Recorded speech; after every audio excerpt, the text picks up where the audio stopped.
Well, good morning, good afternoon, or good evening, depending where you are on the planet. I'm Helen Brand, and as Chief Executive of ACCA, the Association of Chartered Certified Accountants, I'm delighted to welcome you to today's discussion on scaling up efforts towards Paris alignment and supporting the SDGs in the EU-Africa Strategic Partnership. This global event has been jointly organised by ACCA and our partners, the Green Finance Platform and PAFA, the Pan-African Federation of Accountants, one day after the EU Climate Pact Day of Action and just a few months ahead of the UN Climate Change Conference of the Parties, COP26 in Glasgow. Before we get started, let me share some brief housekeeping guidance with you. So you can start asking questions already using the Slido link, which you can see on the screen. You can scan the QR code with your phone or click on the link of the YouTube page. Please also note that the webinar is being recorded and will be available post the event. I'd also like to say a few brief words about ACCA. For those not familiar with us, we're the global body for professional accountants, representing a global community of 233,000 members and 536,000 future members across 178 countries, including, of course, the EU, where our combined number of members and students is over 65,000, and in Africa, where the number is nearly 80,000. At ACCA, we're convinced that finance professionals and accountants have a key role to play in achieving a sustainable and inclusive recovery focused on public value and faster transitions, including green and digital transitions in Africa. The UN Sustainable Development Goals, the SDGs, are also part of this important transformational and transitional work. The SDGs set out a shared vision to end poverty, fight inequality and injustice, and tackle climate change by 2030. In December 2020, ACCA announced that we are responding to the UN's call for a decade of action to deliver the global goals by setting out a number of specific commitments, which are a work in progress for us. We're uniting around these to ensure we play our part in delivering a thriving, sustainable future for the accountancy profession and for the world.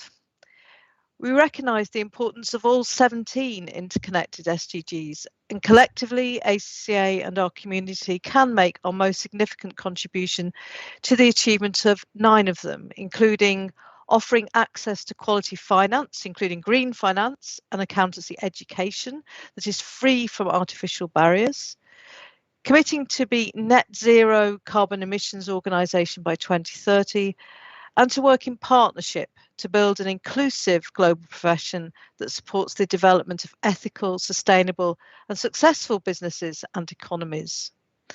We'll be tracking and reporting our progress in delivering on our SDG contribution through our annual integrated report. On Earth Day in April this year, we launched an online Rethinking Sustainable Business Hub, which provides finance professionals around the world with access to relevant resources and knowledge, enabling them to rise to this global challenge and make a genuine positive difference. Come back to today's discussion. The ongoing COVID-19 pandemic and the climate crisis shows just how interdependent and interconnected Europe and Africa are, and why it is so important that both continents act together to seize shared opportunities and tackle common challenges. Africa and Europe have a mutual interest in accelerating the progress of the global agenda for sustainable development, fueled by the need to rethink a common future. Climate change and the interconnected environmental, technological, economic and social challenges are an intrinsic part of the development agenda for both continents, alongside the rest of the world. Green investments and capacity building have the potential to unlock a vast array of new opportunities and help to build back better. There is an urgent need for green and just transition mechanisms to be designed and implemented with the insights and perspectives of both the Global South and Global North in mind. There's much work to do here, and it's heartening to see partnerships forming to co-create policy action. For example, the 2020 European Union joint communication called Towards a Comprehensive Strategy with Africa builds on the 2018 Africa-EU Partnership's New Alliance for Sustainable Development and Jobs and existing international, African and EU frameworks and policies. These include the UN SDGs, the African Union's Agenda 2063 and Green Recovery Action Plan, the Joint Africa-Europe Strategy and the External Investment Plan, EIP. The Towards a Comprehensive Strategy with Africa communication proposes 5 thematic partnerships, including one on green transition and energy access. As parties prepare for COP26 in Glasgow in November 2021, a more targeted EU-Africa Green Finance Partnership is needed, alongside a strategic long-term plan that aligns with actionable climate strategy. Green transition is best achieved by addressing existing barriers to sustainable finance in Africa, including targeted public funding and private sector climate resilient investments, enabled by an improved policy and regulatory environment. Such initiatives should be sustained through market-based mechanisms that incentivize private sector investments in mitigation and adaption projects in the long term. I believe all this summarises the ethos of today's webinar, that we need to be hyper-connected in policy decision-making and implementation.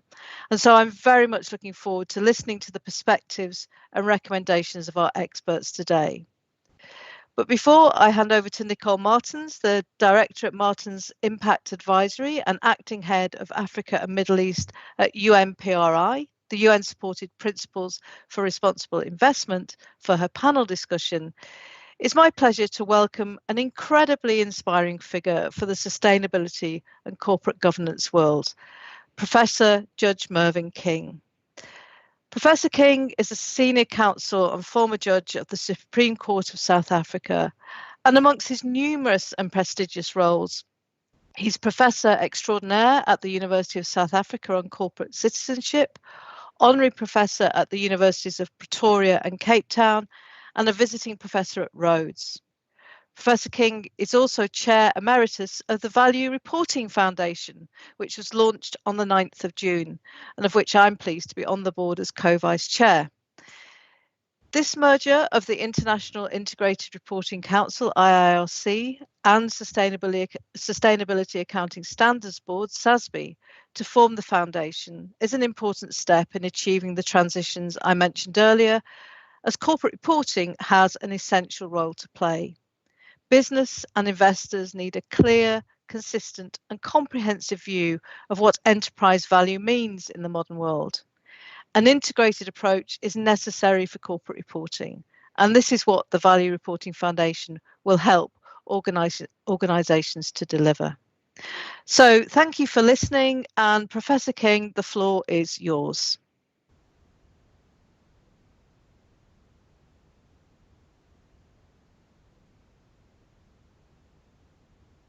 Professor King, you need to unmute yourself.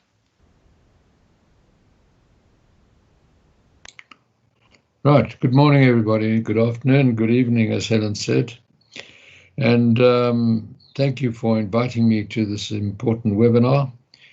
I want to go back to 1983 when the World Commission was held because of the degradation of the environment, which was optically apparent. And at the same time, there was an acceleration of development. And that commission sat for 4 years till 1987, when it came out with its report that there were 3 critical dimensions for sustainable development, and that was the economy, society, and the environment. And that these things were all integrated. And so the whole thinking of integration started. But there was a web covering those 3 pillars of sustainable development, and that web was climate change. It was happening then, it is happening now. It is not a question of a tragedy on the horizons. We are in the moment of the tragedy of climate change. 2015 and 2016 were important years because that's when the Paris Agreement and the SDGs became a reality. And the question of the EU and Africa finance partnership is, as Helen has already said, absolutely critical, because Africa is a developing continent, EU is a developed continent, and a partnership between the two is critical for the future of planet Earth. So I believe that that partnership can only be effective if there's a very targeted approach. And by that I mean not talking about it, but looking at how we implement value creation on the ground, as it were, and not just talking about it and thinking about it. One thing good came out of the pandemic crisis in 2020 was a realization by the myriad of standard setters and framework providers in the ESG space that it was time for SDG 17 to start operating, namely collaboration. They saw the collaboration of scientists racing to find a vaccination for the pandemic, for the coronavirus. And it was a huge driver for collaboration. I had described that these standard setters, framework providers, seeing themselves as competitors in this space was a social disgrace and an outrage, because they were dealing with public interest issues with the same public good outcome, namely to make reporting more informed, with the consequence that accountability would become more transparent. So there should, in this implementation that I talk about, be some important items. First is there should be an agenda item at each board meeting on the African continent and in the EU of risks and opportunities of climate change to the business of the company.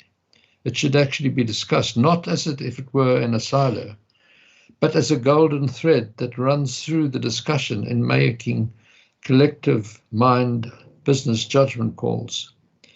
Secondly, the investors and social communities have changed their mindset completely. Great asset owners and asset managers such as Norwegian Oil Fund, BlackRock, CalPERS are all looking at what is the long-term health of the company in terms of its business model. Has the company actually embedded SDGs into that business model pertinent to the business company, such as clean water to the brewer of beer? And without that, as CalPERS has said, we don't get the information to make an investment which will satisfy our beneficiaries. What are beneficiaries asking for today? They're asking questions of their bank. Is my bank actually financing a new coal mine? Is my insurance company actually financing companies that have not got any plan to be decarbonized by 2050? Is my pension fund actually financing a company which is drilling for oil in the Arctic and not supporting those companies anymore? So this mindset change is happening in the capital markets of the world. Scientific knowledge is increasing on a daily basis and crushing under the weight of that knowledge the deniers of climate change. There will be increased litigation arising out of climate change simply because directors owe their duty of care to the company, to this incapacitated artificial person, which Lord Thurlow in 1844 said has no heart, mind, soul, or conscience of its own. Lord Thurlow is a theologian. Opposing the creation of this incapacitated artificial person was correct. The company has no conscience. It's incapacitated. When something goes wrong, like not having a long-term plan for the long-term health of the company and a decarbonization plan, then the wrath of society should turn against its corporate leaders, because they are the conscience of the company. And the company is, as I've said many times, is an innocent, incapacitated artificial person. So there will be increased litigation in my judgment. Senior counsel, my colleagues Huntley in Australia has given an opinion that companies in Australia that don't have this long-term health of a company business model are not going to decarbonize by 2050. Hansel in Canada and Chan in Singapore have all given these opinions that the directors will be liable in damages to the company because the company will suffer. In many jurisdictions, the thinking is to make the question of disclosures of climate change mandatory. And this would expose companies on a shame and name basis. But the mandatory is almost falling into insignificance compared with the weight of community and society pressure and capital market pressure. Consequently, we have been talking for several years, we being thought leaders in the space. Helen, I include with me, Helen and I have worked for many years together, and we have always said the end game must be to have a globally accepted comprehensive corporate reporting system. Well, there's so many different jurisdictions involved, so many different legal systems involved, that I think the thinking now is that there should be a globally accepted alignment, and there can be, of baselines in standards of reporting on sustainably related disclosure matters, which will satisfy the needs of investors whose mindset has changed, and can be used as a baseline in jurisdictions to create their sustainability disclosure requirements pertinent to that country's requirements. In this, I'm heartened by the IOSCO, the EC, and the SEC actually now talking together about these global baseline sustainability disclosure standards, which could be used, as it were, as a conceptual framework as we use in financial reporting in the IASB. So there should also be an agenda item of stranded assets, I believe, on board agendas, so that it's brought to the highways of directors' minds, both individually and collectively, in making decisions and looking at the value of their balance sheets on their overdraft situation. Of course, the banks are starting to look at that. So we need this integrated approach and global baselines, which I think can be achieved. And the accountant of today has to become a value officer, as someone mentioned earlier. And I wrote my book in 2016 saying that, in fact, to call the accountant today who has had this training in public interest issues and is the true change maker in the C-suite and is changing mindsets of company, thinking from silos to integrated thinking and doing integrated reports, he should rather be called a chief value officer. And IFAC has agreed with me and said this is so. And so I end by asking this question: can we continue having infinite growth in a finite planet? And isn't it correct that we, in 1 million years' time, planet Earth will still be here? But the critical question, when we deal with climate change, will Homo sapiens be on that planet? And it's we, as directors and change makers in the C-suite, and I think that's where the accountant plays a critical role, to change that mindset, to see as a golden thread running through this collective mind making business judgment call, climate change as a critical issue. Thank you very much for listening to me.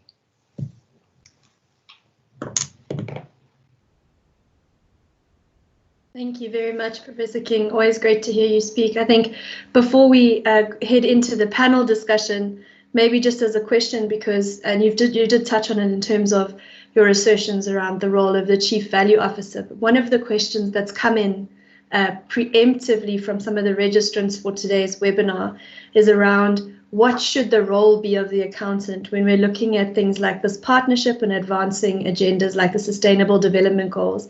And I think to add on to that, maybe your notes on, if you are an accountant or you work with accountants and you're watching this discussion today, what would be sort of your takeaway? What's something that people can go and do practically when they get back to their sort of virtual desk to take this conversation forward? Well, the answer is that accountants' role has changed from being posters of information to being reviewers and thinkers and advisors in the C-suite. No longer does the accountant sit in his corner office drafting an AFS for consideration by the audit committee, but they deal with this whole value creation process from inputs to outcomes. And in dealing with that, and they have this public interest training, so they are the actual professional that can change the mindset of the whole board. And you have to get that toned at the top right to go through the company. So you have this integrated thinking. So you look at the statement of intent by the group of 5, you will see, and the VRF, at the heart of the VRF is integrated thinking principles. So it's absolutely critical, and there is no better professional to change that mindset than the accountant. Thank you very much, Professor King. So a challenge there to all the accountants that are watching us, or those of you that are working with accountants in your day-to-day, to sort of remind them of the superpower that they have to help address the agendas that we're talking about. Thank you again, Prof. King. We're going to move into our panel discussion now. My name is Nicole Martins. I am the director of Martins Impact Advisory, and I'm currently the acting head of Africa and the Middle East for the United Nations Supported Principles for Responsible Investment, or PRI. I am a development economist by training, and my focus is on projects, working with stakeholders across public and private sector on projects that are designed to maximize socioeconomic impact and specifically accelerate the just transition to low carbon economies across Africa. I'm delighted to be here today. I thank the organizers for the invitation to be part of this event. We're looking forward to this discussion. Just a quick reminder from us that if you are watching us, you've joined us live, you can ask questions using the Slido function, and we will pop those into the panel discussion as we go. How we'll start, I'll deliver just a very quick opening remark and a little introduction to our speakers. And after that, each of the speakers will have a few minutes to deliver their introductory remarks. And we'll ask them a question or two that have come through from initial registrants, and then we'll go into the broader Q&A session. We aim to finish this one up in an hour, so that we have time for Q&A and then closing remarks from also Prinsloo. So I think what's been made very clear from the presentations that we've seen so far is that there is a need for an interconnected and a collaborative approach to the problems of environmental, social, and governance challenges. The interconnected nature of these problems means that the solutions themselves need to be collaborative in nature. Africa is one of the most vulnerable continents to the negative impacts of climate change. It's due to a combination of geographic and environmental characteristics, but also socioeconomic and socio-political factors which negatively impact the continent's adaptive capacity. As such, Africa is particularly exposed to the risks associated with non-achievement of agendas like the Sustainable Development Goals. Arguably, to Professor King's point, the Sustainable Development Goals do present us with that sort of universally agreed framework of specific targets and agendas to which all nations can commit. At the same time, the continent presents significant opportunity for the development and implementation of small and large-scale projects which offer both financial and impact-related return. And partnerships such as this with the EU offer an opportunity to capitalize on these potential opportunities, to leverage international capital for local and regional growth and development. In this discussion, panelists will be asked to reflect on their experience in the market, to advise on what they see as the most significant opportunities, but also the most substantial challenges posed by relationships such as the EU-Africa Strategic Partnership. We'll place particular emphasis on identifying key factors for success in the context of application of international best practice standards in an appropriately nuanced manner for the continent.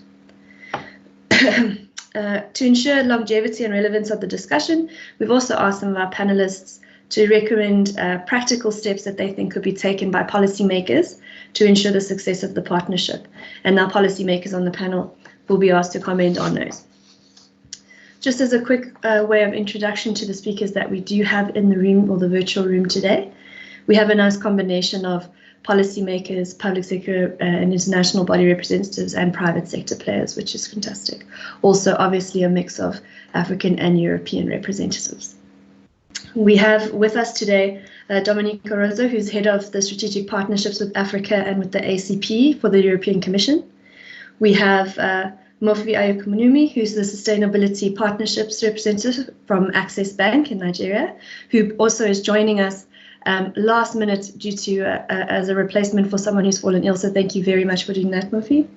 We have Dr. Musonda Mumba, who's the director for the Rome Center of Sustainable Development, and Dr. Ndidi Edozian, who's the co-chair of Private Sector Advisory Group on Sustainable Development Goals and the chair of the Circular Economy Innovation Partnership in Africa. So I'd like to thank all of my panelists very much for joining us today. Ask them to please switch on their cameras for now. So we make sure we can see everybody. Thank you so much. What we're going to do is we're going to start, as I mentioned, with our, so just a note that Flora's not joined us. Is that correct? I'm just double checking. So we had thought we would have a quick opening from Flora Mutai, but she's not joined us. Let me just double check if she has managed to connect with us.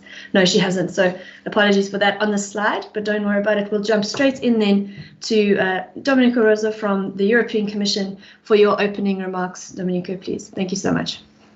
Okay, thank you very much, Nicole, and thank you very much to organizer for the this invitation that to this webinar that is, I think, is very timely, considering that we are in a key year in terms of what the international community could do in terms of climate change heading to the COP26 in Glasgow later this year. So as far as the EU is concerned, you know that the Green Agenda is one of the top priority of the present Commission that just after few days of entering in charge of the file, they decided to promote what has been called the European Green Deal.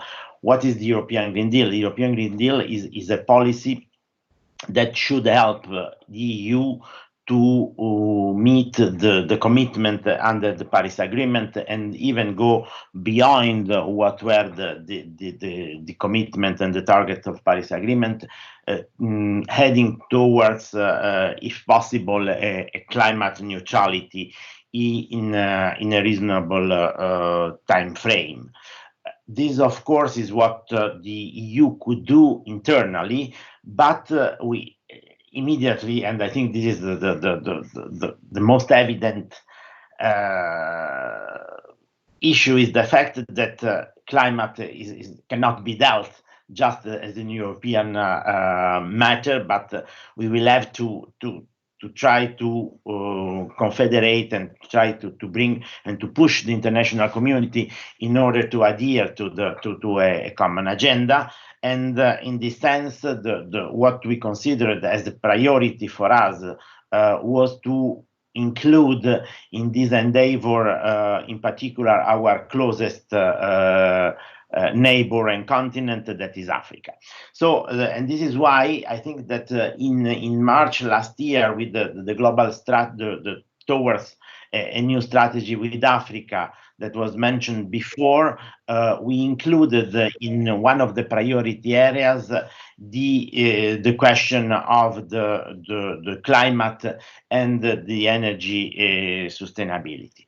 I think that there are two elements. Africa is a little bit at a crossroad, in the sense that Africa has to go through an industrial revolution, a green revolution, and digital revolution. But I think that what is important for Africa now is that this industrial revolution could be green at the same time. So there is no need now to go through the same, let's call, error that we did in Europe when we went through, I would say, a fossil fuel based economy and industry. And therefore, the idea is to see, okay, how we can, through this this new strategy and through this part that is related to the climate, but that is in a kind of an horizontal and transversal issue, how we can promote a development in Africa. That is what Africa is requesting, because Africa is requesting to have investment in order to diversificate in industry, to promote production, to create a decent job for the people and for the youth, considering that Africa is among the youngest continent in the world. And this, I think that there is room for make compatible these investments that are supposed to boost the production, to boost the trade, to boost the economic development and growth, with the aspiration for a climate neutrality. In this sense, you know that we are at the very beginning of the new financial cycle in the European Union. We have just adopted the financial instrument that is supposed to fund our activity in Africa, and we intend through this instrument to promote a partnership for green transition and energy access in Africa. We are in this phase of programming, but it's clear that the amount that will be devoted to Africa are important. We have more than 29 billion euros that will be disbursed for activities in Africa. And what is also important, and it was something that was mentioned before, is the fact that we realize that, of course, development cooperation in itself is not sufficient to promote the change that the continent needs, and therefore we try to create, I would say, instrument that could be the catalyst for private investment, and in particular with the creation and the extension, I would say, of what was a kind of pilot project that was the European Fund for Sustainable Development and the enlargement. We managed to create a new instrument that is, I would say, putting together blending and guarantees in order to intervene in areas where the market wouldn't come by itself, because the conditions are too difficult in terms of, I would say, allowing the return on investment that is acceptable. And therefore, we try to include and have in this the new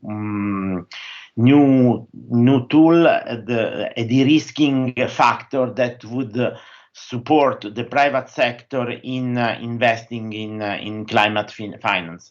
This, I think, is important both for the thematic areas, such as, say, climate investment, but also for the countries and areas where, because of the social, economic, and security condition, the private sector would be more reticent to intervene.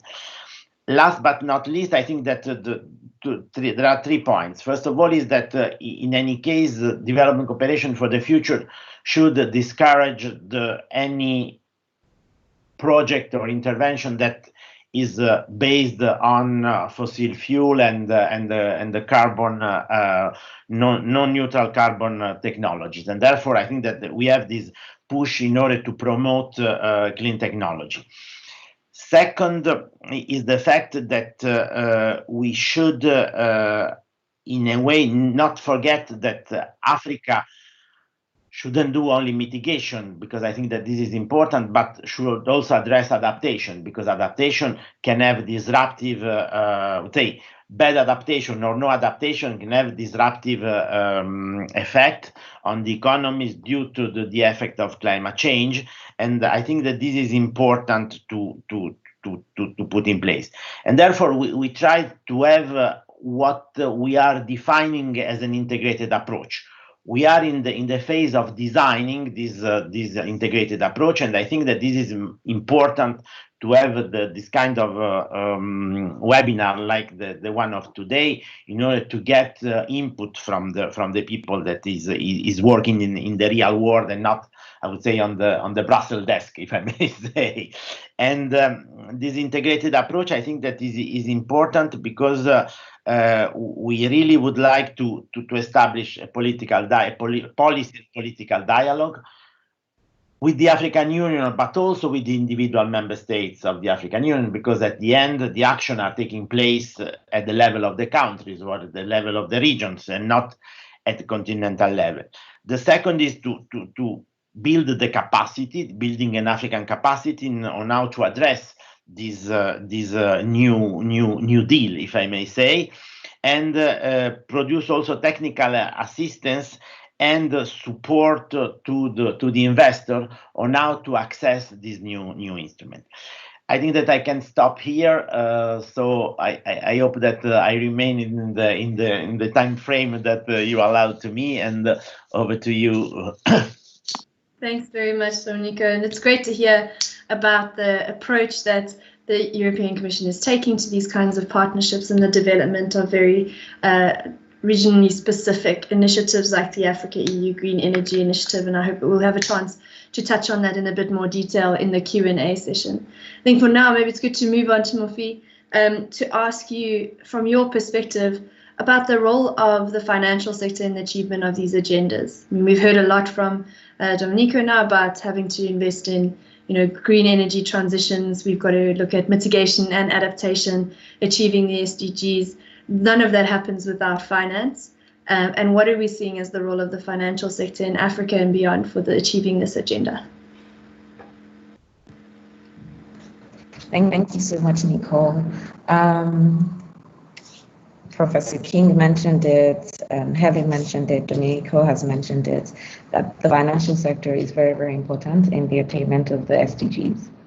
As of today, we have less than 10 years, which means that Africa must scale up its efforts and strategies to address existing gaps this period. Considering at the moment there are concerns that many of the African states may not meet up to this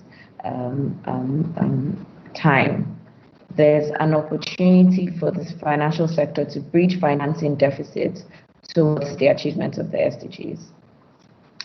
The SDGs currently face about $7 trillion US financing gap, yet capital markets manage far more than that annually. Going green provides key opportunities for Africa to build back better. So one of the things the sector does is to help unlock key investments and new business opportunities whilst managing sustainability and climate risks. It is our responsibility to do so. We can also provide advisory on strategies to bridge this gap through sustainable investment products such as green bonds. Africa reportedly has been a slower adopter of green bonds, with issuance only in a few countries like South Africa, Morocco, Kenya, and Nigeria. Access Bank is playing its part through the launch of its 2019 green bond towards sustainable infrastructure valued at 15 billion naira. We have financed projects focused on renewable energy, flood defense as part of climate change adaptation, and sustainable agriculture. Given the increasing consciousness of stakeholders, the green bond market holds a strong potential to drive achievement of the SDGs. We must also focus on access to finance and financial literacy as critical areas that the industry can continue to make progress on. Two examples of such structures would be through multi-finance and multi-stakeholder partnerships. Access Bank is transitioning into a holding company to enable the bank, amongst other things, build stronger payment platforms and increase efforts in consumer banking. The bank has, over the past few years, commenced a strong geographical expansion and financial inclusion drive. The carve-out is designed to unlock the growth potential from new geographies and customer segments, and accelerates the continent's transition. With this, the bank is able to increase its impact through sustainability investments across the region. Additionally, we are pushing the approach of blended finance, where we work with government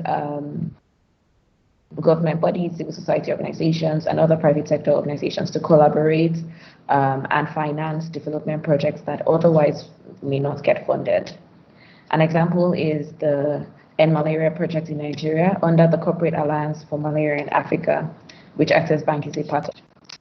This is part of the bank's effort to support the National Malaria Elimination Plan and mobilize action accordingly. We are also able to provide financial advice and fund management for such projects. Lastly, for the financial sector to make SDGs a success, we must embed sustainable finance into our purpose, our structure, our risk appetite, and all areas of our business. We must understand the long-term value of the SDGs and how they relate to our short-term goals. The NEPFI Principles for Responsible Banking, as well as the Positive Impact Finance, provides a framework for banks to align their efforts with the tenets of the SDGs. Signatories such as Access Bank have support required to identify and monitor positive and negative impacts, as well as understand the business opportunities, risks, and show accountability through reporting. We must combine corporate finance with sustainability expertise to enable the takeoff of sustainable finance in Africa and ensure that there is a positive, genuine impact. As Domenico highlighted, the EU-Africa partnerships provides a key opportunity for stakeholders to collaborate, to take action. Thank you very much. Over to you, Nico. Thanks very much, Mufina. I think so many great points in there around sort of international best practice principles for the financial sector and for banks in particular, about the standards to which you need to hold yourself when it comes to integrating the SDGs into the way that you operate, and considering everything from, and creating capacity to use the vehicles to actually delivering and then implementing those products. Just as a quick follow-up for you is, what do you think are some of the key factors that are specific to Africa that stakeholders can leverage to help scale up the efforts towards achieving the SDGs?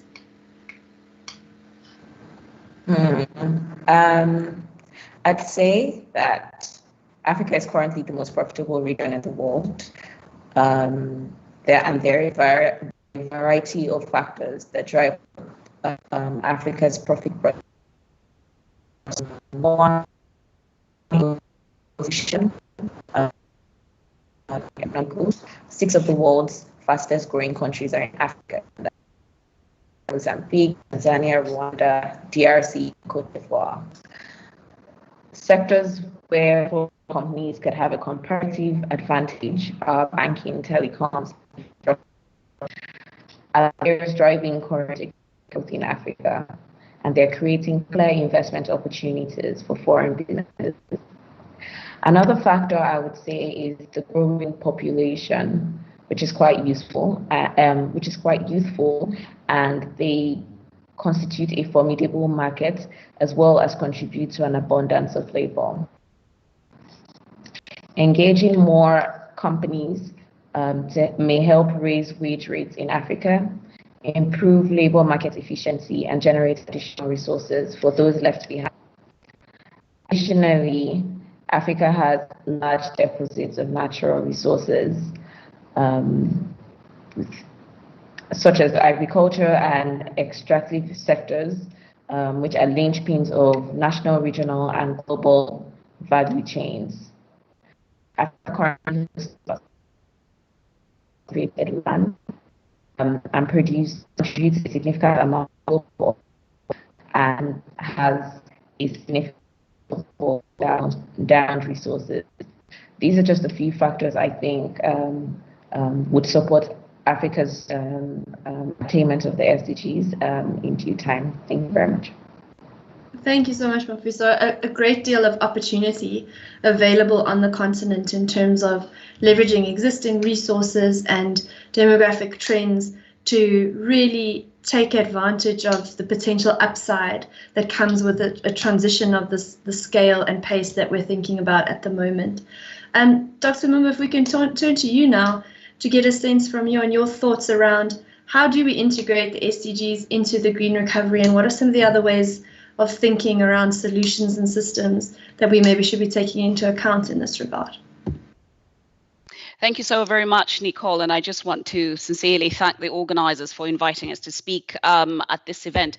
Perhaps I just want to react a little bit to what Professor King talked about. You know, the history. It's always great to have you know, elders in the house and give you a kind of legacy and history, as it were, on those 3 pillars of the SDGs and that role that climate change has played. And perhaps I'll be a little provocative here, because we have found ourselves in a pandemic, and even as we navigated the real depth and the problematic scale to which this pandemic manifested itself last year, we actually arrived at the 5th anniversary of the Paris Agreement. And I also want to add that 2019 December, when we had the COP25, was when we had the last big in-person meeting. Now, what does that look like going towards COP26, as it were? So I want to react a little bit also to what Domenico and also Mofi mentioned. I think from the UNDP side, as the SDG integrator, I want to be provocative from the part that what the pandemic has shown, firstly, is our fractured relationship with nature.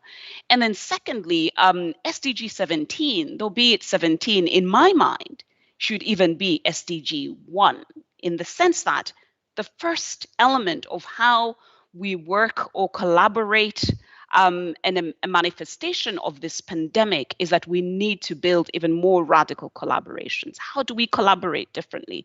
We are very much aware that historically there's been mistrust, distrust, or just the absence of trust, really, in be it the climate negotiations or even some of the conversations as we converse going forward towards this green recovery. And the reality, I think, with this pandemic is really showing that with this fractured relationship of nature on both sides of the fence in the EU and also across the African continent, we need to collaborate differently and even better, co-designing and also co-creating some of the solutions going forward. I just want to say that, 2021 has been an interesting year because the Dasgupta report also really showed that, financial systems cannot exist without putting nature at the center of this conversation. And as such, accountants should know this, that financial risks are also manifesting due to climate change, as we've seen the implications. And COVID-19 has just cut across all those 3 pillars of the SDGs. And so going forward, really, one of the recommendations I would also propose is how do we look at embedding systems thinking in our sustainability agenda? And also, how can we learn from both sides of the fence? And I listened to Domenico talk about technologies, etc. I happen to have lived in Kenya, where you look at, fintech, M-Pesa.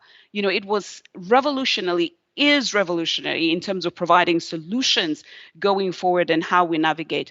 Lastly, but not the least, these last 3 days, the G20 development ministers have been meeting here in Italy, in Matera, and the outcome of this meeting through the G20 has also shown very much top of the agenda: climate change, food systems, and also the COVID recovery. The COVID recovery. So how do we embed all of that as we move towards this actual bigger and sort of more bolder recovery? And nature ultimately is very much central at this recovery. I'm happy to respond or react to any questions that you may have, Nicole, but I shall leave it there. Thank you.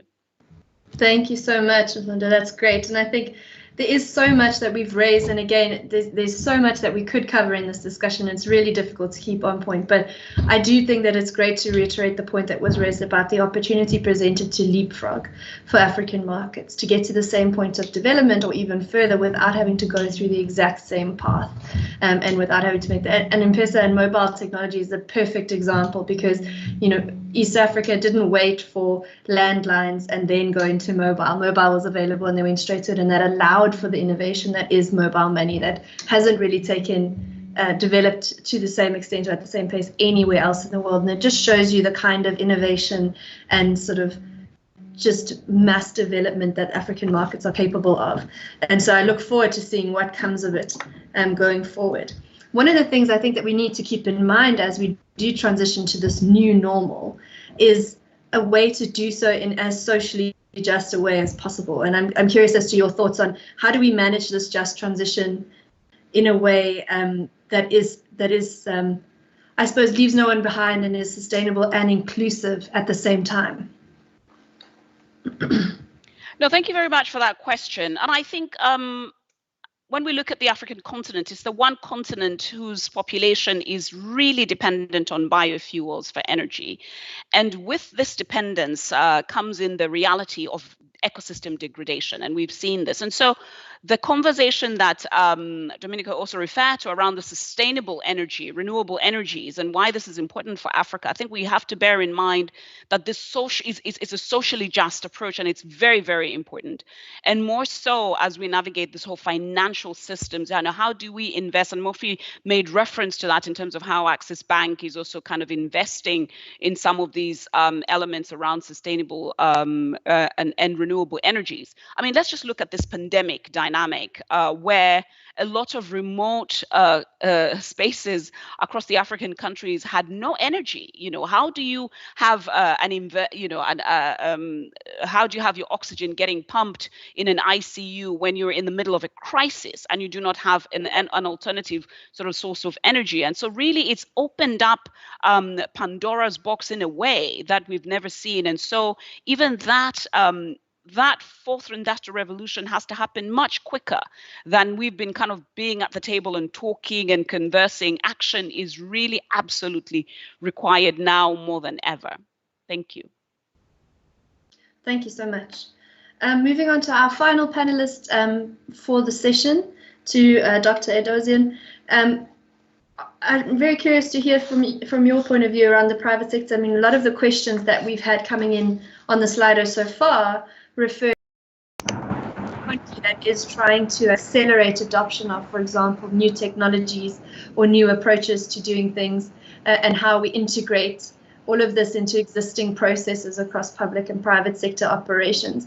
Perhaps you'll touch on in your opening remarks or sort of add to as a sort of question from our side. Over to you, Ndidi.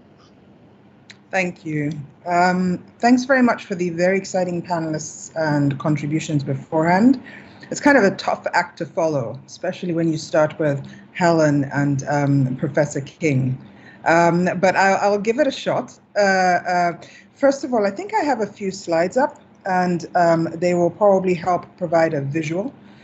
I think that, there are a number of points that have been made. Let me start from Domenico when he spoke about how important it is to bridge that gap between Africa and Europe. I absolutely agree. And he made a very important point about it not being just AU continental focused or country focused. And there I just want to add that there is the power of actually working with cities. So we've got two projects at the moment, the Circular Lagos project and the Circular Business Platform, where we're trying to work with the public sector and the private sector to work on circular economy principles. And there we're working with Lagos State, which is a mega city of 25 million people. And I just wanted to underscore that point of how important it is on the African continent to also think in terms of cities and local government structures, especially if we're going to try and be inclusive.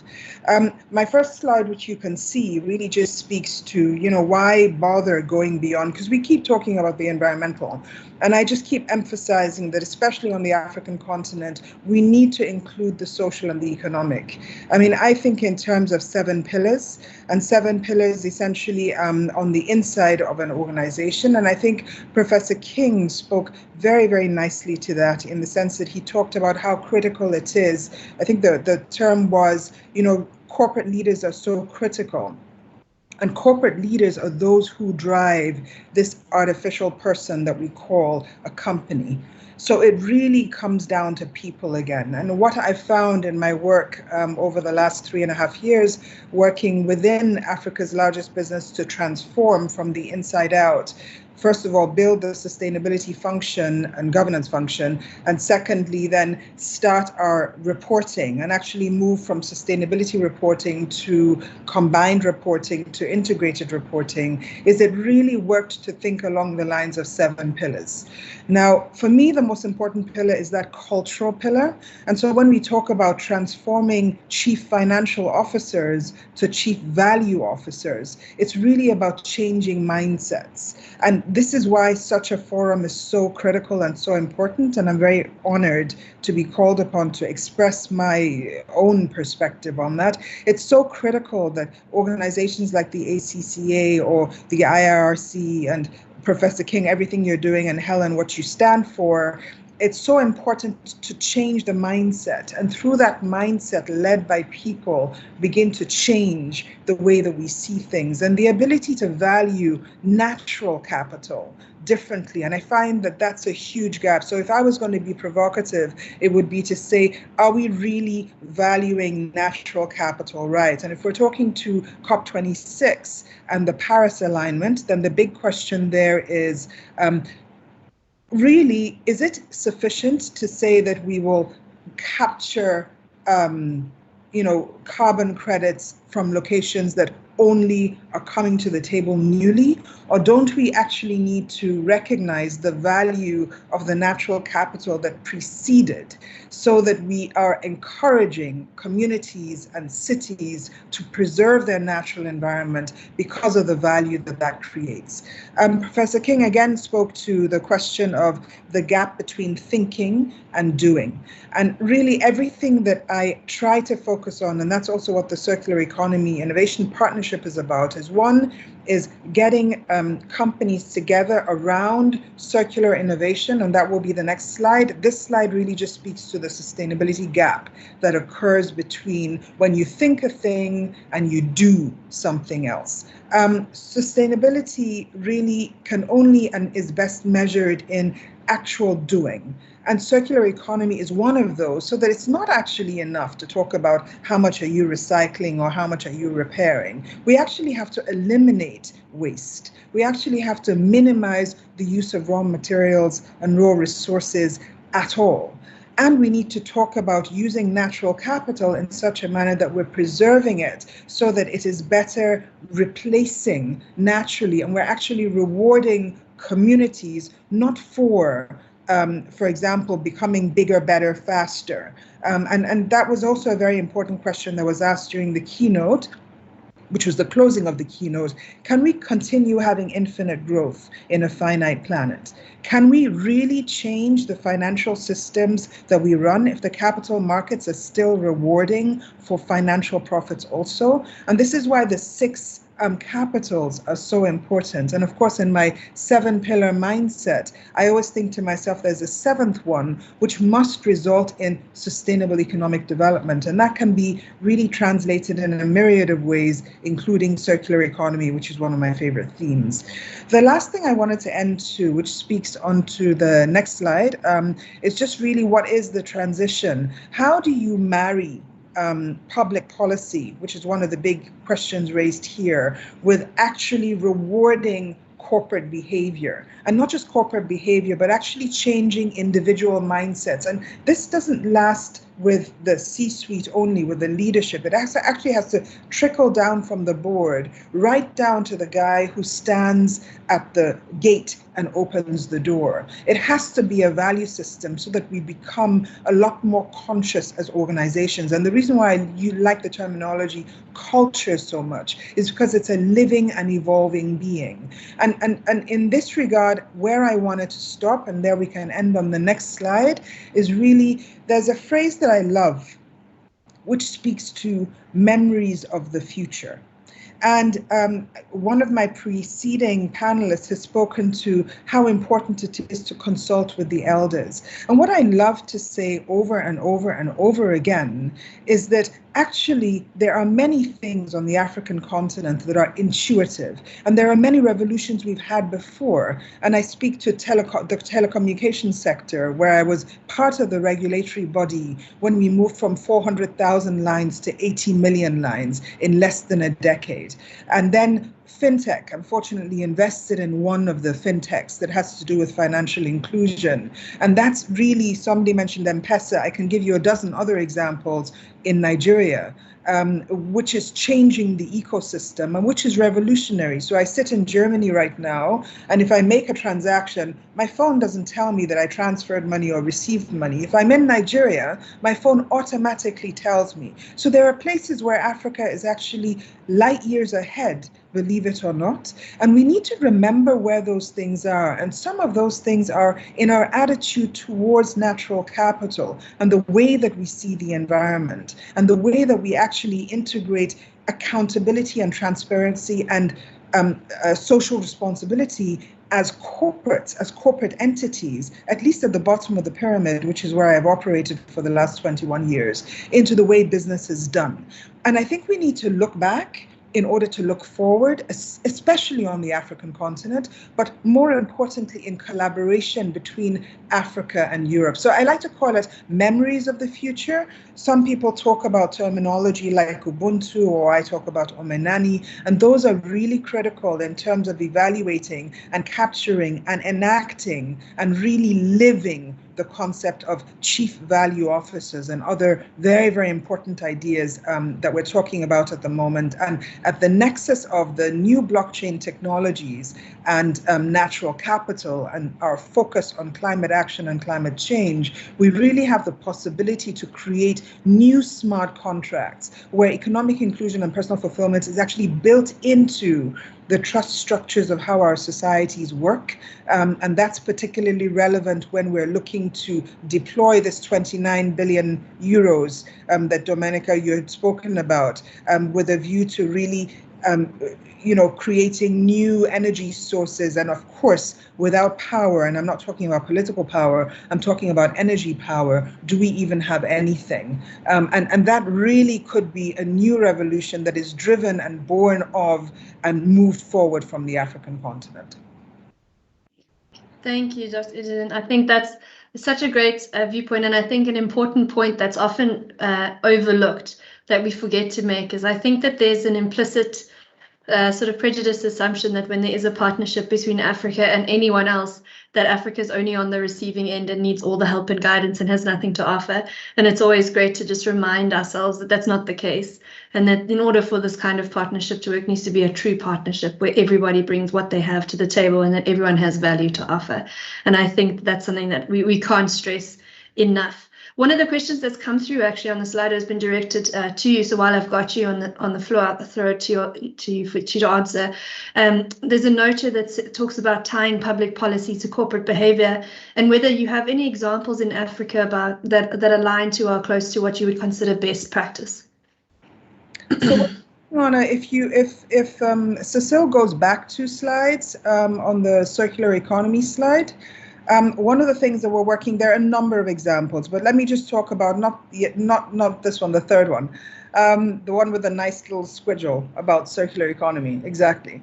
This is really critical just because it talks to so much. And I keep saying that we can't move. I love this slide because one, it speaks to SDG 17, which everybody has mentioned is really important. I love the idea of SDG 17 actually being SDG 1, because without collaboration, where are we going? Secondly, it really shifts that equation from, it's not just about preserving and being more careful about how we use natural capital and raw materials and raw resources. Rather, it is a complete rethink of how we do business, how we run the economy, how companies are held accountable for their negative externalities, and how we reward communities and societies for preserving their natural environment. They actually need to have financial incentives for that. So we need to rethink the entire system. What we tried to do in Lagos, and we chose Lagos specifically, and it was really a very simple presentation. 2019, I went to the World Circular Economy Forum in Helsinki, and I found that Africa was not represented. It was, but it was really policymakers speaking about circularity and hardly any business. So I came home, and in Lagos, what we have now is an initiative called Circular Lagos, where we started with the public sector to have a dialogue around how do we ensure that public policy actually incentivizes more circular thinking among businesses. But public sector can never do this alone. It always has to do it in collaboration with the private sector so that you have a happy marriage between the two. And if you go to the first slide, Cecile, what that slide is actually specifically speaking to, specifically speaking to different tools that can be used for that. So one of them, obviously for me, is I work very well with the 7 pillars at Dangote, and we're now working on it with 2 other organizations, just in terms of ensuring a complete mindset within an organization. But more important to that, investors are playing a critical role. But you know what?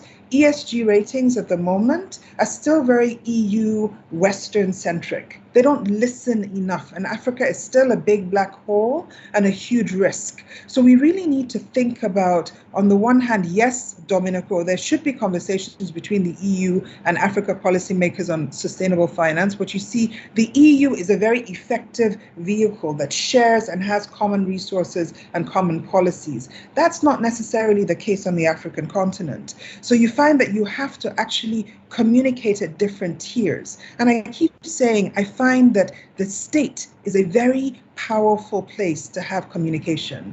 The nation, of course, the country, but also at the individual city level, because that really is where things begin to happen. And that is often where companies engage. And more importantly, and I do think I agree completely with Professor King, that getting the chief financial officers to begin to see themselves as chief value officers and making sure that sustainability and natural capital is seen from a risk and an opportunity perspective just takes away the nice fluffiness and prettiness of what sustainability is, because you begin to see it from the risk paradigm, which is how you must see sustainability from companies, and which is how the investment sector is beginning to see things. But I always say caution, caution, caution, especially from an EU perspective.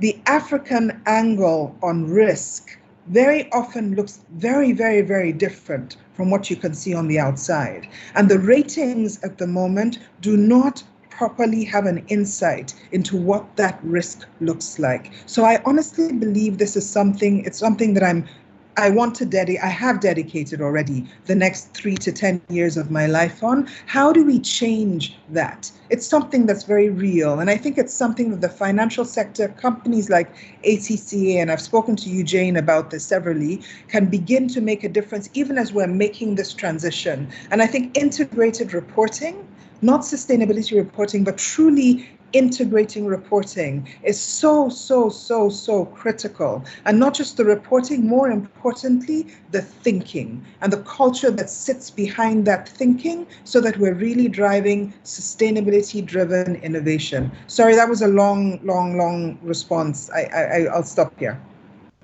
Thanks, Nidia. No, I think that's great. And there is, like we always say, so much that we can talk about. And I think this is a great time to actually turn back to Dominico, because there's been a couple of questions that have come in specifically around the Africa-EU Green Energy Initiative, Dominico, and you know, participants of today's webinar wanting to understand a little bit more about it and a little bit more about the nuance. So around what kinds of projects are going to be supported, is there going to be financing available for specific kinds of projects, including things like, we've got a question here about supporting some sort of accounting body to help change the practices.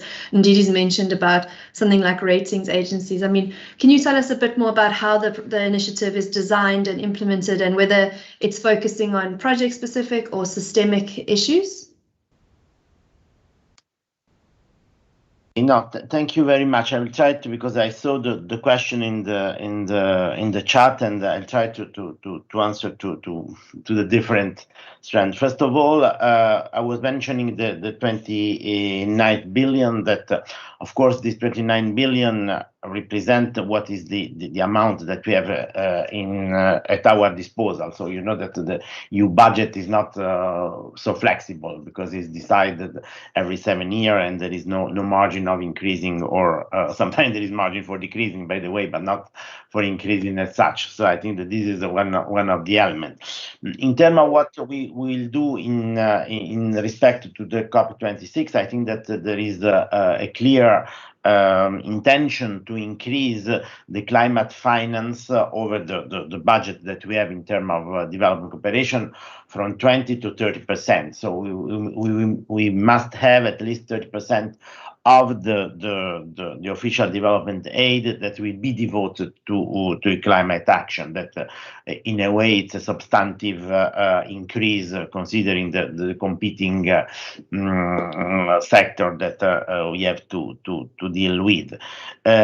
So far, I think that we managed to be the big champion in terms of the financial target in terms of climate financing, not only the EU, but because what I'm mentioning is essentially the EU funding, which means the funding that is coming from the EU institution. Moreover, we have what the member states are going to do on a bilateral basis that is not accounted, that we will have to also to consider at some point. On the other question, I think that the approach is being defined, and therefore, as I was saying, is something that is comprehensive, that is moving from policy and political dialogue that should be I would say implemented at the African Union level, but also at the country level, because I think that it's not possible to equate the African Union with the European Union in terms of institutional development and institutional role. So I fully agree on the fact that we have to deal with the national and the individual country, and sometimes also with sub-regional organization. And of course, this is the main channel through what we are disbursing our support. But we are at the same time intervening, I would say, at the global and international level. For instance, there was this question related to what we can do for the accountants and so on.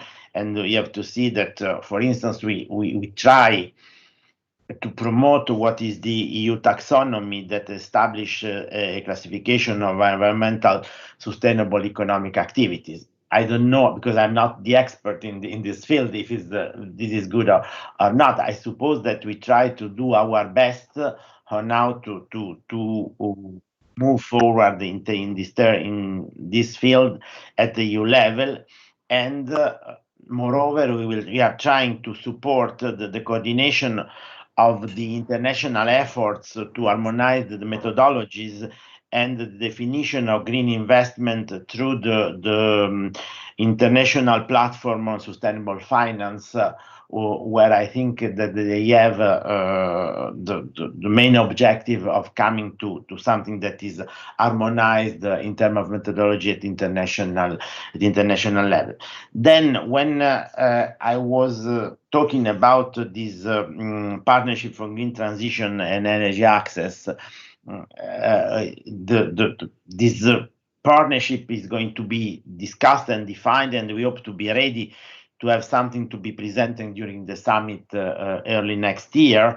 But of course, we will have plenty of different level and strength. So you can move from the individual project to something that is, I would say, more software, if I may say, that is relating to regulatory framework more than to other issue. But of course, the idea is to create the condition for Africa to move into a low carbon, resource efficient and climate resilient future.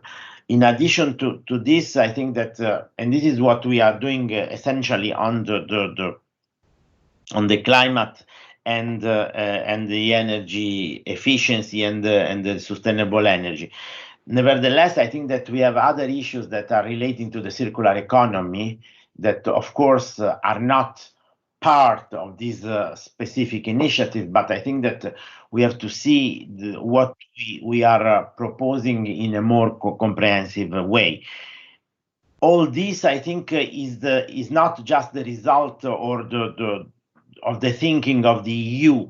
Is should be, and our intention is that this partnership will be the product of a consultative process where all the stakeholders can be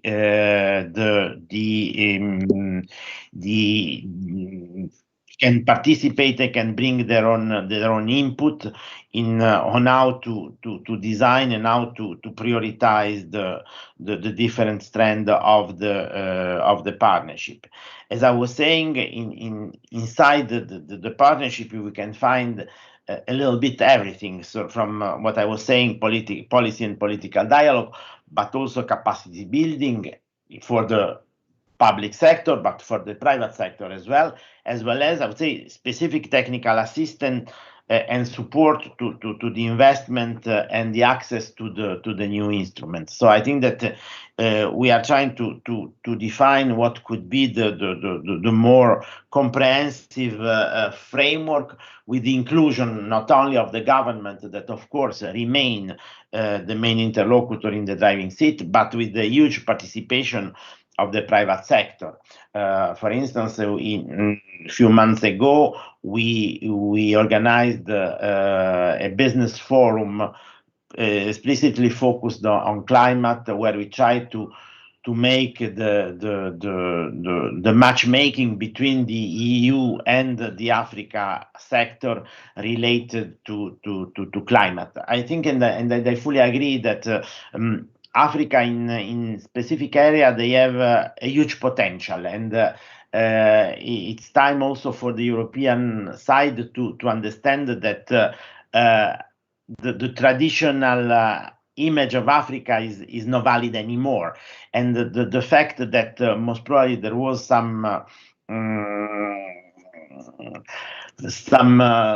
lagging behind in terms of industrialization can be an advantage now in moving into the new technology and do the leapfrog without having this kind of heavy past that is hampering and is slowing down the possible clean transition.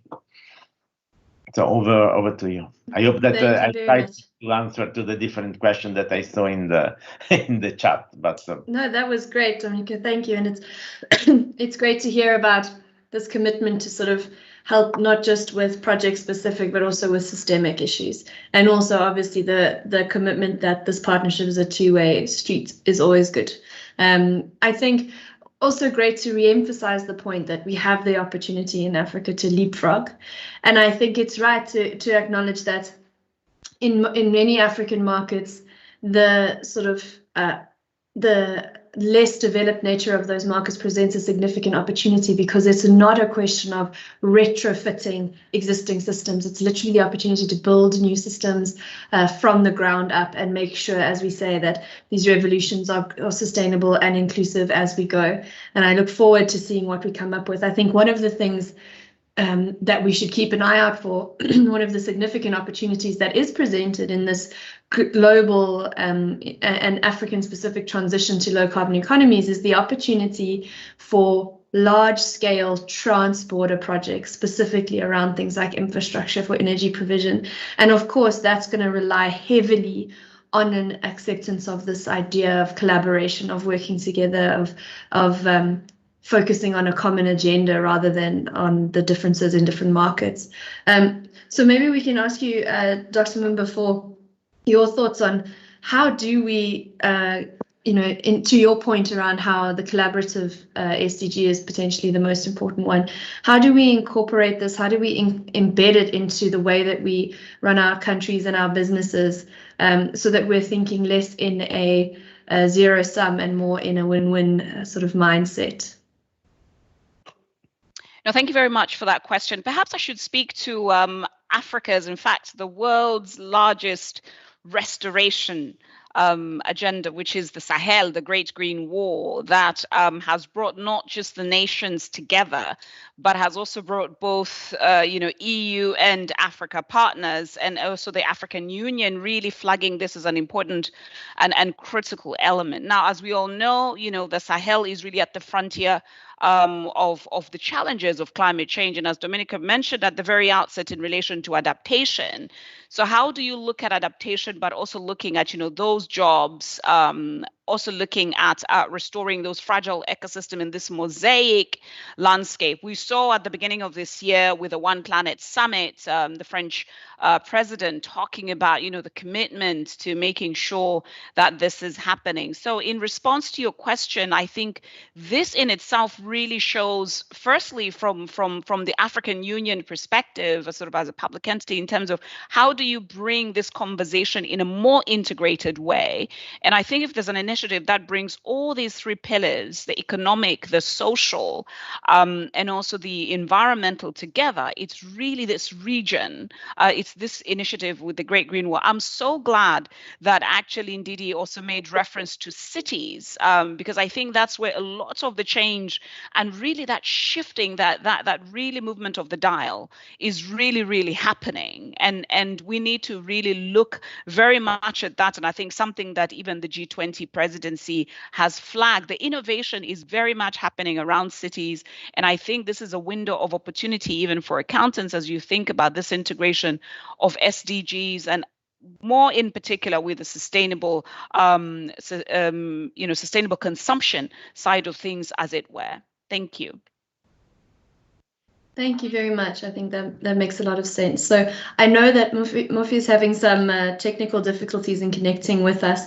So Ndidi, as our last surviving private sector representative, I'm very curious to get from you, if you had a suggestion around sort of what's the recommendation for policy, right? So we talk a lot about how private and public sector need to work together. We need to collaborate. We need to be thinking in an integrated way. At the end of the day, though, I know that as the PRI, a few years ago, we conducted an exercise looking at the main drivers behind the take-up of a responsible investment approach, right? And responsible investment is investment that integrates ESG into your investment decisions. And what we found was that globally, in every market in which there are PRI signatories, the number one driver for the take-up of responsible investment approaches was risk mitigation. So there's an understanding that these ESG factors are potentially dangerous, and so you need to understand them to prevent harm to your business. The second most popular driver in every market except Africa was client demand.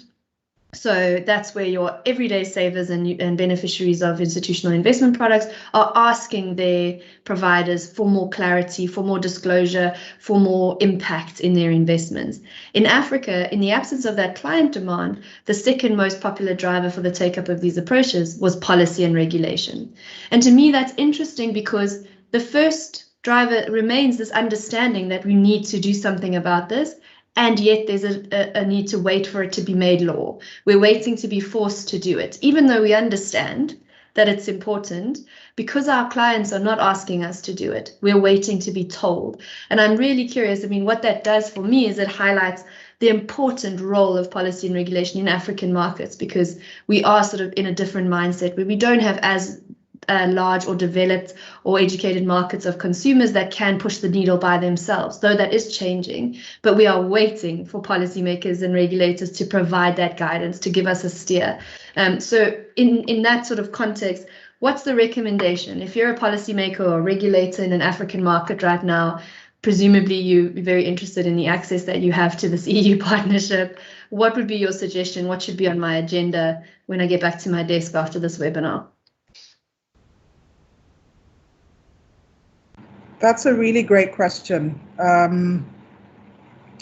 Nicole, I think that the biggest problem we have, and it was said at the beginning of this forum, is mindset.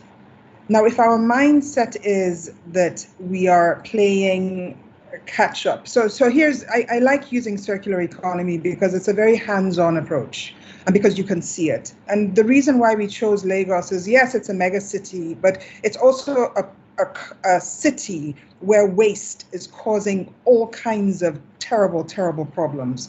And plastic is just one. And plastics, as you know, is linked to fossil fuels, and it goes on and on and on. And the first thing is actually to ask, which is why I said memories of the future.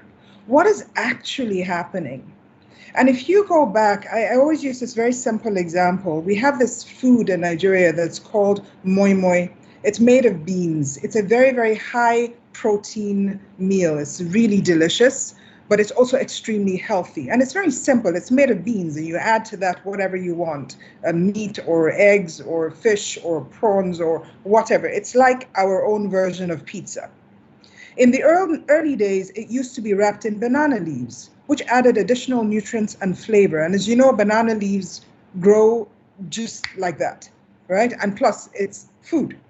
Now, what we do is we wrap it in plastic, and plastic is boiled in the food. Where did we get that from? We imported it.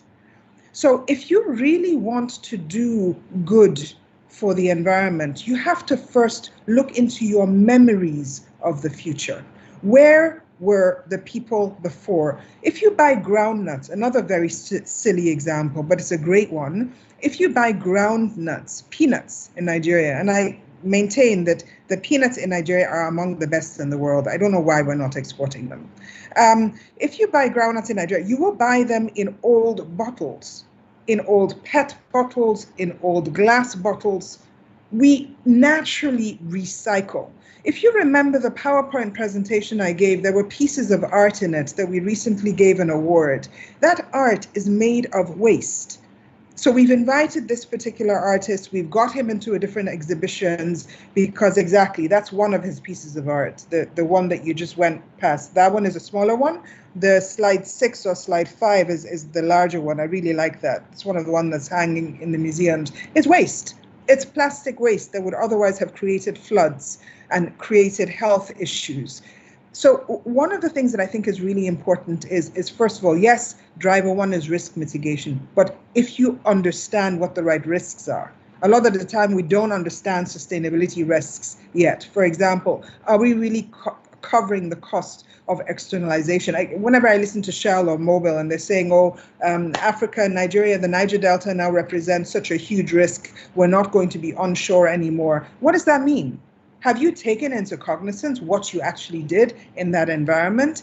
Have we actually costed what the consequences were? Have we learned from that? Or is the learning simply, well, when we've thoroughly made a mess, we will just withdraw and offer a token financial amount to compensate? Is that really risk mitigation? Have we really learned? The second is when we say client demand, it's not true that driver 2 in Africa is not client demand. Think about it. For a country like Nigeria, the public sector crowds out the private sector because it makes so much money from fossil fuels that the private sector really cannot thrive if it doesn't have a strong kind of public sector, which is why you have so many large organizations, many, many people at the bottom of the pyramid, and in between the small and medium scale sector is almost dead. And that is the stronghold of any economy. So yes, it seems as if policy and regulation is the number 2 driver in Africa, but really where government is such a huge potential client for the private sector, is that any different from what you see anywhere else? The last point I wanted to make, and then I wanted to stop, is I heard 2 things I just wanted to call out.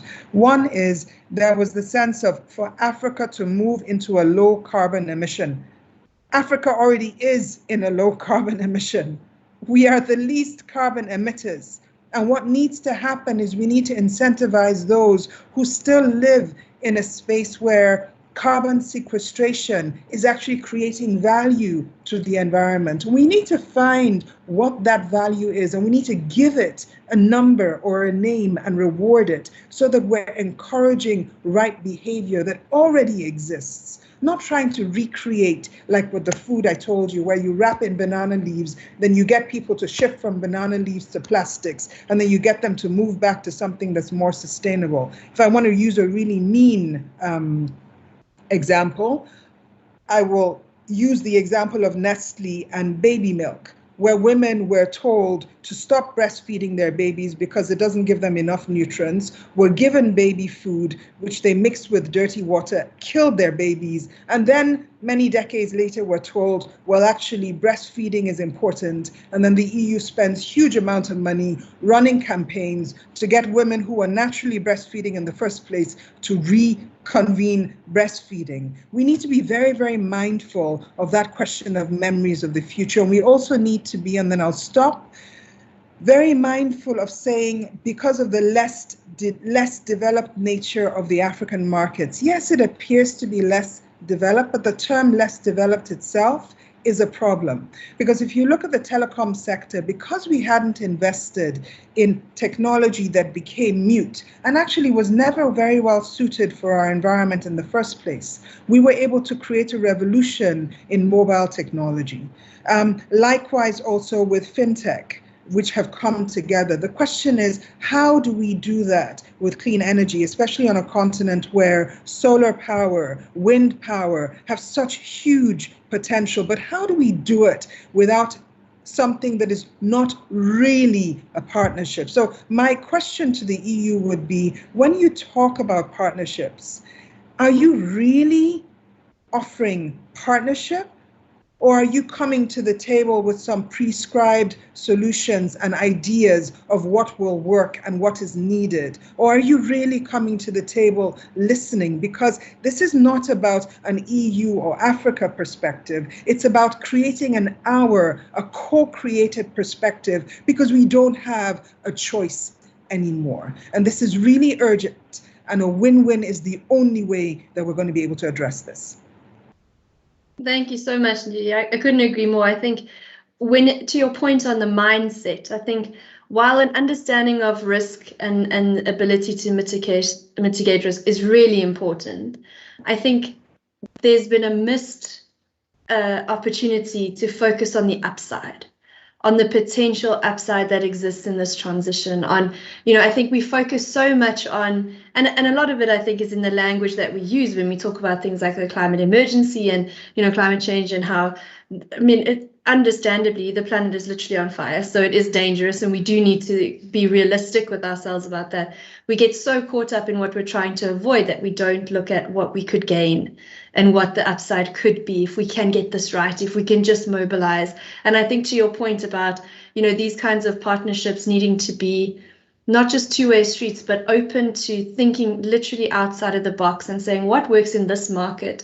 To your point, straight away, the first thing for me top of mind is we need to rethink centralized power systems for Africa.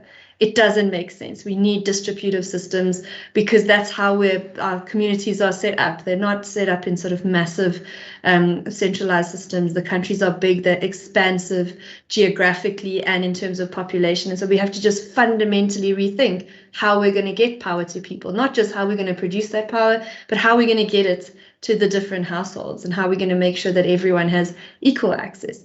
That kind of thing, I think, is important in these conversations, is to think about it in that context, and making sure that, we understand what do people need and what do they want, and how do we make sure that we try and meet both of those dimensions simultaneously, because they might not necessarily be the same. And also ensuring that we're allowing these communities, cities, countries, allowing people to input into what happens in their backyard, as opposed to letting them be passive in this process. So I think there's a lot of work that needs to be done in terms of this partnership and in any partnership, but what we can't deny is that it's absolutely critical. It's probably just one of many such arrangements that needs to be in place. We know, especially around climate financing and the commitments that have been made under the Paris Agreement, specifically by the developed nations to help finance. Like you say, most of the African markets are disproportionately affected negatively by the impacts of climate change, especially relevant to their contribution to the problem. I exclude South Africa from that as a South African, because we are the 12th highest emitter in the world, which is atrocious, and we definitely need to fix that. But I do think that there's so much opportunity to just rethink the way we do things. And across Africa, what's fantastic is that in our almost 55 countries, there's 55 opportunities to try 55 different things, and just see what works where, and then replicate it and scale it as it makes sense. We are just on time to go into our closing remarks. I want to thank each of my panelists for your time and your insights today. I know that there was so much more we could have discussed. I'm sure we will at a later stage. Thank you to Domenico, to Musonda, to Mofi, who I think is still with us just on audio. Thank you to Ndidi. We're going to hand over now to Alta Prinsloo for the closing. I wanted to thank everyone who sent through questions on the Slido. I know we didn't get to every single one, but we did try and address the broad themes that came up. We hope you found that useful. I'm sure that if your questions are burning, you can get in touch with the event organizers and they can send it more directly to the panelists, who I'm sure wouldn't mind just penning a few bullets in response. Thank you again to the organizer of the event for the opportunity to moderate this panel and to connect with such great minds in the field. I appreciate that very much. And you'll be relieved to know that my face is going to go off the screen now. I'm going to hand over to Alta for closing remarks. Thank you again, everyone, for your inputs and for an engaging panel discussion. Okay. Nicole, one moment before you go, I have a combination of devices working here today. Can you just confirm that you can hear me? Yes, also we can hear you and we can see you. Okay, I might freeze, but at least you will be able to hear me. So, wow, what a learning opportunity. Ringing in my ears are words such as mindset, partnership, collaboration, integration, thinking and doing, policy, implementation and reward, leapfrogging. But first, a bit about PAFA. We have 56 member organizations. Those are professional accountancy organizations in 45 countries in Africa. And through these professional accountancy organizations, we represent more than 150 champions of change, or change makers, as referenced by Mervyn. That is reviewers, thinkers, and advisors. Now we know that the consequences of climate change are concentrated in regions with relatively hot climates, where a disproportionately large number of low-income countries are located. I believe the accountancy profession in Africa has a public interest responsibility to contribute to efforts to mitigate climate change. But it is also a matter of survival. According to the World Economic Forum Future of Jobs Report 2020, by 2025, the time spent on current tasks at work by humans and machines will be equal. While 85 million jobs may be displaced, 97 million new roles may emerge that are more adapted to this new division of labor between humans, machines, and algorithms. The accountant and auditor job roles, as we know them today, colleagues, accounting and auditing colleagues out there, the roles as we know them today are third on the list of top 20 decreasing in demand roles. While accountants have been evolving from doing the same things to doing the same things differently, it is time to do different things. And doing different things will be defined by the actions we take today. And we've heard a lot today from our panelists and presenters. We heard about the importance of the Africa-EU partnership and strategy, and the need for it to focus on policies and actions, and that we have to be hyper-connected in our policy making and implementation. Mervyn highlighted for us the need for a targeted approach to create value through collaboration, and the importance of adding risks and opportunities of climate change to the agenda of the board, referencing to the board as the conscience of the company, and the fact that this should be a golden thread throughout all considerations in decision-making, and the board being concerned with the long-term health of the company. He also spoke about the importance of this being supported by international standards on sustainability reporting, providing us with an international baseline. Domenico took us back to say that, climate is not an European issue only. and bringing in the concept of partnership, collaboration. But I also liked his reference to industrial revolution, green revolution, and technology revolution, and the fact that through investment and innovative tools, we can actually combine this industrial and green revolution and harness opportunities to explore and harness the opportunities it will provide to us here in Africa. There was a lot of talk about leapfrogging, and particularly the example in Kenya came to mind, as I have just spoken about that a few weeks ago.